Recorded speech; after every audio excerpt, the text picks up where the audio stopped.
Hi friends, MP's ಕಿಚನ್ಗೆ ಸ್ವಾಗತ. ನಾವು ಇವತ್ತು ಮಾಡುತ್ತಿರುವ ರೆಸಿಪಿ ಚಿಕನ್ ಲಿವರ್ ಗುಂಡ್ಗೆಕಾಯಿ ಫ್ರೈ. ಒಂದು ಸರ್ತಿ ಈ ರೀತಿ ಚಿಕನ್ ಲಿವರ್ ಗುಂಡ್ಗೆಕಾಯಿ ಫ್ರೈನ ಮಾಡಿದ್ರೆ ಪದೇ ಪದೇ ಮಾಡ್ಕೊಂಡು ತಿಂತೀರ, ಅಷ್ಟು ಚೆನ್ನಾಗಿರುತ್ತೆ. ಚಪಾತಿಗೆ, ಪೂರಿಗೆ, ರೊಟ್ಟಿಗೆ, ಹಾಗೆ ನಾವು ಅನ್ನಕ್ಕೆ ಸೈಡ್ ಡಿಶ್ ಆಗೂ ತಿನ್ಕೋಬೋದು. ಹಾಗಿದ್ರೆ ನಮ್ಮ ವಿಡಿಯೋ ನೋಡೋದಕ್ಕಿಂತ ಮುಂಚೆ ನಮ್ಮ ಚಾನಲ್ನ ಸಬ್ಸ್ಕ್ರೈಬ್ ಆಗಿ ಸಪೋರ್ಟ್ ಮಾಡಿ, ಲೈಕ್ ಮಾಡಿ, ಶೇರ್ ಮಾಡಿ, ಪಕ್ಕದಲ್ಲೇ ಕಾಣೋ ಬೆಲ್ ಲೈಕ್ ಮೇಲೆ ಕ್ಲಿಕ್ ಮಾಡಿ. ಹಾಗಿದ್ರೆ ಚಿಕನ್ ಲಿವರ್ ಗುಂಡ್ಗೆಕಾಯಿ ಫ್ರೈ ಮಾಡೋ ವಿಧಾನ ಹೇಗೆ ಹಾಗೂ ಬೇಕಾಗುವ ಸಾಮಗ್ರಿಗಳು ನೋಡೋಣ ಬನ್ನಿ. ನಾನಿಲ್ಲಿ ಅರ್ಧ kg ಆಗುವಷ್ಟು ಲಿವರು ಮತ್ತು ಗುಂಡ್ಗೆಕಾಯಿನ ತೊಗೊಂಡಿದ್ದೀವಿ. ಹಾಗೆ 2 ದಪ್ಪ ಸೈಜ್ದು ಈರುಳ್ಳಿನ ಸಣ್ಣ ಸಣ್ಣಕ್ಕೆ ಕಟ್ ಮಾಡ್ಕೊಂಡಿರೋ ಅಂಥದ್ದು.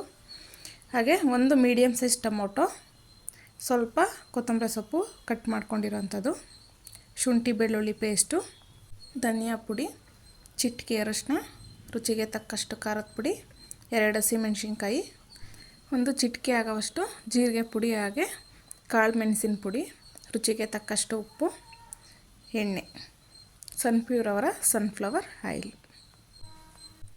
ನಾನಿಲ್ಲಿ ಒಂದು ಪ್ಯಾನ್ ತೊಗೊಂಡಿದ್ದೀನಿ. ಪ್ಯಾನ್ ಬಿಸಿಯಾಗಿದೆ. ಅದಕ್ಕೆ 2 ಟೇಬಲ್ ಸ್ಪೂನ್ ಆಗೋವಷ್ಟು ಆಯಿಲ್ನ ಸೇರಿಸ್ಕೊತಾ ಇದ್ದೀನಿ. ನಾವು ಆಯಿಲ್ನ ಜಾಸ್ತಿ ಸೇರಿಸ್ಕೋಬಾರ್ದು, ಯಾಕೆಂದರೆ ಗುಂಡ್ಗೆಕಾಯಲ್ಲೇ ತುಂಬ ಫ್ಯಾಟಿ ಇರುತ್ತೆ, ಅದಕ್ಕೋಸ್ಕರ. ಈಗ ಆಯಿಲೆಲ್ಲ ಬಿಸಿಯಾಗಿದೆ. ಅದಕ್ಕೆ ಕಟ್ ಮಾಡ್ಕೊಂಡಿರೋ ಅಂಥ ಈರುಳ್ಳಿನ ಸೇರಿಸ್ಕೊಳ್ಳೋಣ. ಈಗ ಈರುಳ್ಳಿ ಎಲ್ಲ ಚೆನ್ನಾಗಿ ಫ್ರೈ ಆಗಬೇಕು, ಆ ರೀತಿ ನಾವು ಫ್ರೈ ಮಾಡ್ಕೊಳ್ಳೋಣ. ಒಂದು 2ರಿಂದ 3 ನಿಮಿಷ ಫ್ರೈ ಮಾಡಿದ್ರೆ ಇದು ಫ್ರೈ ಆಗುತ್ತೆ, ಬ್ರೌನ್ ಗೋಲ್ಡನ್ ಕಲರು ಬರುತ್ತೆ ನಮಗೆ. ನೀವು ಇದನ್ನೇ ಜಾಸ್ತಿ ಕ್ವಾಂಟಿಟಿಯಾಗಿ ಮಾಡ್ಕೊಳ್ಳೋದಾದರೆ ಈರುಳ್ಳಿನೆಲ್ಲ ಸ್ವಲ್ಪ ಜಾಸ್ತಿ ಹಾಕ್ಕೊಂಡ್ರೆ ಚೆನ್ನಾಗಿರುತ್ತೆ. ನಾನಿಲ್ಲಿ ಅರ್ಧ kgಗೆ 2 ದಪ್ಪ ಸೈಜ್ ಈರುಳ್ಳಿ ಸಾಕಾಗುತ್ತೆ, ಅದಕ್ಕೋಸ್ಕರ ನಾನಿಲ್ಲಿ 2 ಈರುಳ್ಳಿನ ತೊಗೊಂಡಿದ್ದೀನಿ. ನೋಡಿ, ಈಗ ಚೆನ್ನಾಗಿ ಈರುಳ್ಳಿ ಫ್ರೈ ಆಗಿದೆ. ಇದಕ್ಕೆ 1 ಸ್ಪೂನ್ ಆಗೋವಷ್ಟು ಶುಂಠಿ ಬೆಳ್ಳುಳ್ಳಿ ಪೇಸ್ಟನ್ನ ಸೇರಿಸ್ಕೊಳ್ಳೋಣ.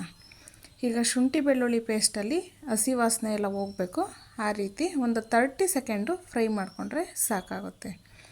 ಒಂದು 30 ಸೆಕೆಂಡ್ ಫ್ರೈ ಆಗಲಿ. ಈಗ ಲೋ ಫ್ಲೇಮಲ್ಲೇ ಫ್ರೈ ಮಾಡ್ಕೊಳ್ಳೋಣ. ನೀವು ಶುಂಠಿ ಬೆಳ್ಳುಳ್ಳಿನ ಜಜ್ಜಿನೂ ಹಾಕ್ಬೋದು, ಇಲ್ಲಾಂದರೆ ಈ ರೀತಿ ಪೇಸ್ಟ್ ಮಾಡಿಕೊಂಡು ಸೇರಿಸ್ಕೋಬೋದು. ನೋಡಿ, ಈಗ 30 ಸೆಕೆಂಡ್ ಆಗಿದೆ. ಹಸಿ ವಾಸನೆ ಎಲ್ಲ ಹೋಗಿದೆ, ಚೆನ್ನಾಗಿ ಫ್ರೈ ಆಗಿದೆ. ಈಗ ಇದಕ್ಕೆ ಕಟ್ ಮಾಡಿ ಇಟ್ಕೊಂಡಿದ್ದಂಥ ಟೊಮೊಟೊನ ಸೇರಿಸ್ಕೊಳ್ಳೋಣ. ಈಗ ಟೊಮೊಟೊನ ಎಲ್ಲನ ಚೆನ್ನಾಗಿ ಫ್ರೈ ಮಾಡ್ಕೋಬೇಕು. ಟೊಮೊಟೊ ಫುಲ್ಲು ಸಾಫ್ಟಾಗಿ ಫ್ರೈ ಆಗಬೇಕು, ಆ ರೀತಿ ನಾವು ಟೊಮೊಟೊನ ಫ್ರೈ ಮಾಡ್ಕೋಬೇಕಾಗುತ್ತೆ. ಟೊಮೊಟೊ ಫ್ರೈ ಆಗೋದಕ್ಕೆ ಈಸಿ ಆಗಲಿ ಅಂತ ಹೇಳ್ಬಿಟ್ಟು ನಾನಿಲ್ಲಿ ಅರಿಶಿನ ಸೇರಿಸ್ಕೊತಾ ಇದ್ದೀನಿ. ಹಾಗೆ ಸ್ವಲ್ಪ ಉಪ್ಪು ಸೇರಿಸ್ಕೊಳ್ಳೋಣ. ಉಪ್ಪು ಅರಿಶಿನ ಸೇರಿಸ್ಕೊಳ್ಳೋದ್ರಿಂದ ನಮಗೆ ಬೇಗ ಟೊಮೊಟೊ ಸಾಫ್ಟಾಗಿ ಬೇಯ್ಕೊಳ್ಳುತ್ತೆ. ಈಗ ಇದನ್ನೆಲ್ಲ ಮಿಕ್ಸ್ ಮಾಡ್ಕೊಳ್ಳೋಣ. ನಾವು ಆರಾಮಾಗಿ ಈಸಿಯಾಗಿ ಮಾಡ್ಕೋಬೋದು. ನಮ್ಗೆ ಅಡುಗೆನೇ ಮಾಡೋಕ್ಕೆ ಬರಲ್ಲ ಅನ್ನೋರು ಸಮೇತ ಈ ರೀತಿ ನಾವು ಫ್ರೈನ ಮಾಡ್ಕೋಬೋದು. ಬ್ಯಾಚುಲರ್ಸು, ಬಿಗಿನರ್ಸು ಎಲ್ಲರೂ ಮಾಡ್ಕೋಬೋದು. ನೋಡಿ, ಈಗ ಟೊಮೊಟೊ ಎಲ್ಲ ಚೆನ್ನಾಗಿ ಸಾಫ್ಟಾಗಿ ಫ್ರೈ ಆಗಿದೆ. ಈ ರೀತಿ ಚೆನ್ನಾಗಿ ಗ್ರೇವಿ ಥರ ಆಗಬೇಕು, ಅದು ಆ ರೀತಿ ನಾವು ಫ್ರೈ ಮಾಡ್ಕೋಬೇಕು. ಈಗ ಇದು ಚೆನ್ನಾಗಿ ಫ್ರೈ ಆಗಿದೆ. ಈಗ ಇದಕ್ಕೆ ನಾವು ತೊಳೆದಿಟ್ಕೊಂಡಿದ್ದಂಥ ಲಿವರು ಮತ್ತು ಗುಂಡ್ಗೆಕಾಯಿನ ಸೇರಿಸ್ಕೊಳ್ಳೋಣ. ನಾನಿಲ್ಲಿ ಗುಂಡ್ಗೆಕಾಯಿ ಒಳಗಡೆ 1 ಗುಂಡ್ಗೆಕಾಯಲ್ಲಿ 4 ಪೀಸಾಗಿ ಕಟ್ ಮಾಡ್ಕೊಂಡಿದ್ದೀನಿ. ನೀವು ಸ್ವಲ್ಪ ದೊಡ್ಡದು ಬೇಕು ಅಂದರೆ 2 ಅಥವಾ 3 ಪೀಸಾಗಿ ಮಾಡ್ಕೋಬೋದು. ಈಗ ಲಿವರು ಗುಂಡ್ಗೆಕಾಯಿ ಎಲ್ಲ ಸೇರಿಸ್ಕೊಂಡು ನಾವು ಇದನ್ನು ಮಿಕ್ಸ್ ಮಾಡ್ಕೊಳ್ಳೋಣ. ನಾವು ತುಂಬ ಜೋರಾಗೆಲ್ಲ ಮಿಕ್ಸ್ ಮಾಡಬಾರ್ದು, ನಿಧಾನಕ್ಕೆ ಮಿಕ್ಸ್ ಮಾಡ್ಕೊಳ್ಳೋಣ. ನೋಡಿ, ಈ ರೀತಿ ನಾವು ನೀಟಾಗೆಲ್ಲ ಮಿಕ್ಸ್ ಮಾಡಿಕೊಂಡು ಇದನ್ನು ಬೇಯಿಸ್ಕೋಬೇಕಾಗುತ್ತೆ. ನಾನಿಲ್ಲಿ ಜಾಸ್ತಿ ಇಂಗ್ರೀಡಿಯೆಂಟ್ಸು ಏನೂ ಯೂಸ್ ಮಾಡ್ದಲೇ ಮನೆಯಲ್ಲೇ ಸಿಗೋ ಪದಾರ್ಥಗಳನ್ನ ಉಪಯೋಗಿಸ್ಕೊಂಡು ಮಾಡೋದು ಹೇಗೆ ಅಂತ ಹೇಳ್ಬಿಟ್ಟು ತೋರಿಸ್ಕೊಡ್ತಾ ಇರೋದು.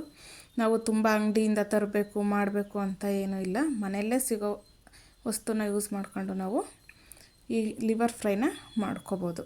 ನೋಡಿ, ಈಗ ಚೆನ್ನಾಗಿ ಮಿಕ್ಸ್ ಮಾಡಿದ್ದೀವಿ. ಇದನ್ನು 1-2 ನಿಮಿಷ ಚೆನ್ನಾಗಿ ಕುಕ್ ಮಾಡ್ಕೋಬೇಕು. ನೋಡಿ, ನಾವು ನೀರೇನು ಹಾಕಿಲ್ಲ, ಅದರೊಳಗಡೆ ನೀರಿನ ಅಂಶ ಬಿಟ್ಕೊಂಡು ಈ ರೀತಿ ಚೆನ್ನಾಗಿ ಫ್ರೈ ಆಗಿರುತ್ತೆ. ಈಗ ಇದಕ್ಕೆ ಧನಿಯಾ ಪುಡಿನ ಸೇರಿಸ್ಕೊತಾ ಇದ್ದೀನಿ.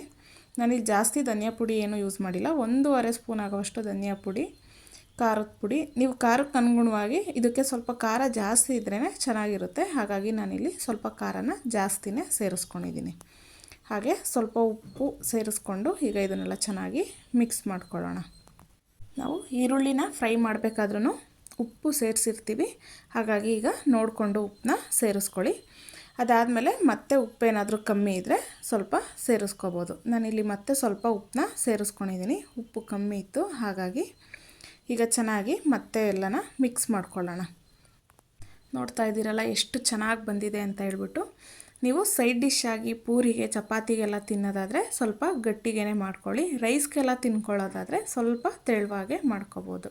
ನಾನಿಲ್ಲಿ ಸ್ವಲ್ಪ ಒಂದು 1/4 ಗ್ಲಾಸ್ ಆಗೋವಷ್ಟು ನೀರನ್ನ ಸೇರಿಸ್ಕೊತಾ ಇದ್ದೀನಿ, ಏಕೆಂದರೆ ಅದು ಬೇಯೋದಕ್ಕೆ ಈಸಿ ಆಗಲಿ ಅಂತ ಹೇಳ್ಬಿಟ್ಟು. ಈಗ ಇದನ್ನು ಮತ್ತೆ ಎಲ್ಲ ನೀಟಾಗಿ ಮಿಕ್ಸ್ ಮಾಡ್ಕೊಳ್ಳೋಣ. ಮಿಕ್ಸ್ ಮಾಡಿಕೊಂಡು ಒಂದು 5 ನಿಮಿಷ ಇದನ್ನು ಬೇಯಿಸ್ಕೋಬೇಕಾಗುತ್ತೆ. ನಾನಿಲ್ಲಿ ಲಿಡ್ ಕ್ಲೋಸ್ ಮಾಡಿ 5 ನಿಮಿಷ ಬೇಯಿಸ್ಕೊಳ್ತಿದ್ದೀನಿ. ನಾವು ಮಧ್ಯ ಒಂದೊಂದು ಸರ್ತಿ ಮಿಕ್ಸ್ ಮಾಡ್ಕೋಬೇಕಾಗುತ್ತೆ. ನೋಡಿ ಈಗ 5 ನಿಮಿಷ ಆಗಿದೆ, ಚೆನ್ನಾಗಿ ಕುಕ್ ಆಗಿದೆ. ನೋಡಿ ಈ ಕನ್ಸಿಸ್ಟೆನ್ಸಿ ಇದ್ದರೆ ನಮಗೆ ಕರೆಕ್ಟಾಗಿ ರೊಟ್ಟಿಗೆ, ಪೂರಿಗೆ, ಚಪಾತಿಗೆ, ರೈಸ್ಗೆ ಸೈಡ್ ಡಿಶ್ ಆಗಿ ರೈಸ್ ಜೊತೆನೂ ತಿನ್ಕೋಬೋದು, ಅಷ್ಟು ಚೆನ್ನಾಗೇ ಬರುತ್ತೆ. ನೋಡ್ತಾ ಇದ್ದೀರಲ್ಲ ಎಷ್ಟು ಚೆನ್ನಾಗಿ ಬಂದಿದೆ ಅಂತ ಹೇಳ್ಬಿಟ್ಟು. ಈಗ ಮಿಕ್ಸ್ ಮಾಡ್ಕೊಳ್ಳೋಣ. ಈಗ ಕರೆಕ್ಟಾಗಿ ಇದು ಕುಕ್ಕಾಗಿದೆ. ನಾನಿಲ್ಲಿ ಕೊನೆಯಲ್ಲಿ 2 ಹಸಿಮೆಣ್ಸಿನ್ಕಾಯಿನ ಸಣ್ಣಗೆ ಕಟ್ ಮಾಡ್ಕೊಂಡಿದ್ದೆ, ಅದನ್ನು ಸೇರಿಸ್ಕೊತಾ ಇದ್ದೀನಿ. ಹಾಗೆ ಕಟ್ ಮಾಡಿ ಇಟ್ಕೊಂಡಿದ್ದಂಥ ಕೊತ್ತಂಬರಿ ಸೊಪ್ಪು ಇದಕ್ಕೆ ಸೇರಿಸ್ಕೊಳ್ಳೋಣ.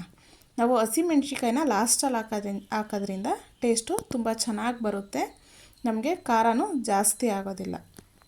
ನಿಮಗೆ ಮೆಣ್ಸಿನ್ಕಾಯಿ ತಿಂದರೆ ಗ್ಯಾಸ್ಟ್ರೈಟಿಸ್ ಎಲ್ಲ ಆಗುತ್ತೆ ಅನ್ನೋರು ನೀವು ಒಗ್ಗರಣೆಗೆ ಒಂದು 2 ಒಣಮೆಣ್ಸಿನ್ಕಾಯಿನ ಸೇರಿಸ್ಕೋಬೋದು. ಈಗ ಇದನ್ನೆಲ್ಲ ಮಿಕ್ಸ್ ಮಾಡ್ಕೊಳ್ಳೋಣ.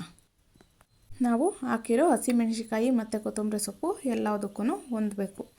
ಈಗ ಇದನ್ನು ಫ್ಲೇಮ್ನ ಆಫ್ ಮಾಡ್ಕೊಳ್ಳೋಣ. ನೋಡಿ ಎಷ್ಟು ಕ್ವಿಕ್ಕಾಗಿ ನಾವು ಲಿವರ್ ಗುಂಡ್ಗೆಕಾಯಿ ಫ್ರೈನ ಮಾಡ್ಕೋಬೋದು ಅಂತ. ತುಂಬಾ ಟೇಸ್ಟಿಯಾಗಿರುತ್ತೆ, ಮಾಡೋದು ಕೂಡ ತುಂಬಾ ಈಸಿ. ನೀವು ಒಂದು ಸರ್ತಿ ಮನೆಯಲ್ಲಿ ಟ್ರೈ ಮಾಡಿ, ಹಾಗೆ ಹೇಗೆ ಬಂತು ಎಂದು ಕಮೆಂಟ್ ಮೂಲಕ ತಿಳಿಸಿ. ಯಾರಾದರೂ ಹೊಸ್ದಾಗಿ ನೋಡ್ತಾ ಇದ್ದರೆ ನಮ್ಮ ಚಾನಲ್ನ ಸಬ್ಸ್ಕ್ರೈಬ್ ಮಾಡಿ, ಹಾಗೆ ಫ್ಯಾಮಿಲಿ ಫ್ರೆಂಡ್ಸ್ಗೂ ಶೇರ್ ಮಾಡಿ.